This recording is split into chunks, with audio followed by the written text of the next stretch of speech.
name. I'm the co-author of the Pour Fire on Us from the Sky. Also, I'm a survivor of the Holocaust. Also, I'm a survivor of the civil war in Sudan, which took 25 years. And also, I'm a survivor of genocide in Sudan. I've been here for 6 years in the United States, and my living in the United States is not a normal living as some other refugees who just came from abroad to the United States and studied their life peacefully. My life in the United States is simply horrible to me, and I will explain it to you why. Back in 1987, I was only 5 years old. The first experience I have seen in my life was my parents getting murdered. So I lost my childhood from there when I was 5, and that forced me to flee the country as a refugee. First country I went to was Ethiopia. I walked that miles to Ethiopia for my refuge and for my protection of life. I stayed in Ethiopia for 2 years before the Ethiopian revolutionary came. I think you guys are so aware about that Ethiopian revolutionary back in 1990 to 1991. And that revolutionary caused the divisions of the country, which now Ethiopia is not as one. We have Eritrea and Ethiopia.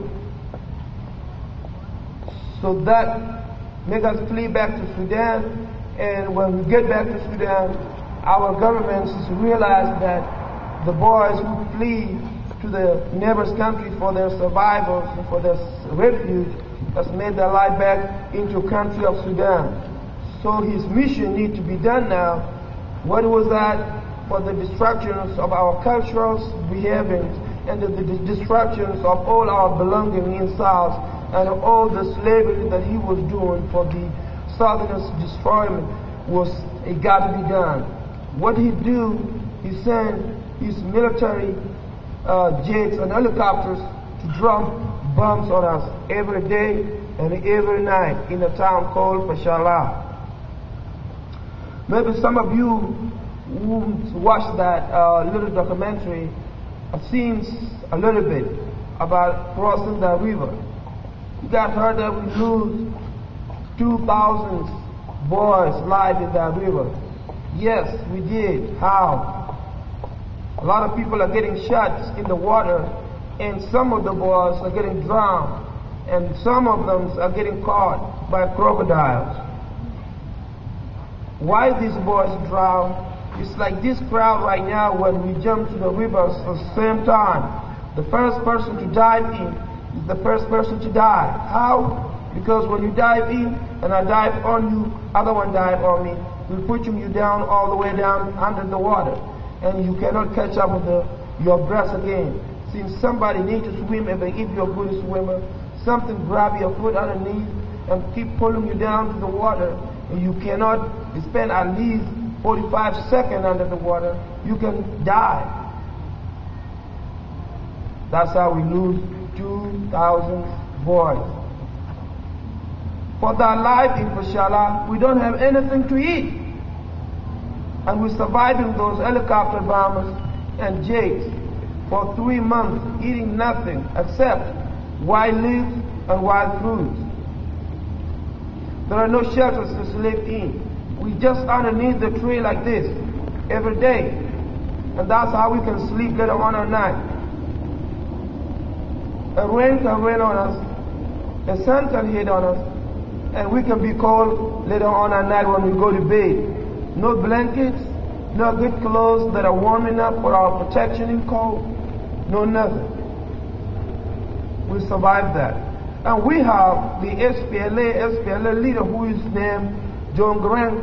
He was protecting the civilians back in South, and we call him Dr. John because he was the one protecting us. He was the one who knew what is going on in South.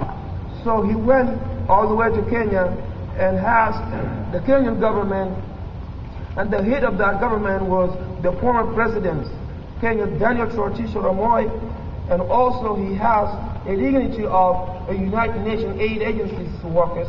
if they can let the boys over the border of Kenya for their refuge.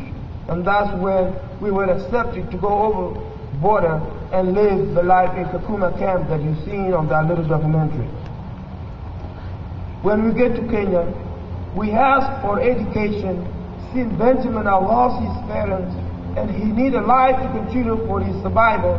So we ask for the right of the refugee if we can get education.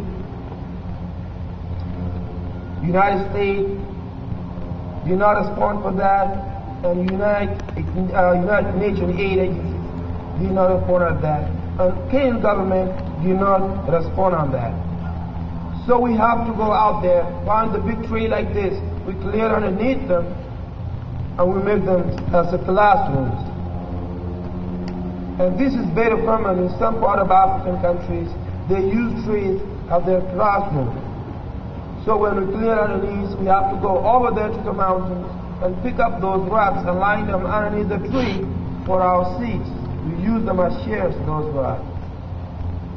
And there is no writing board for our teachers to write on. So it's our chance to go to United Nations compound and pick up those cardboard and nail them on the tree. Also, there is no writing shop. It's still our duty to go out there and get the dry wood of the tree and burn them, get the shackles out of them, and give them to the teachers so they can draw that A, B, C, D, and 1, 2, 3.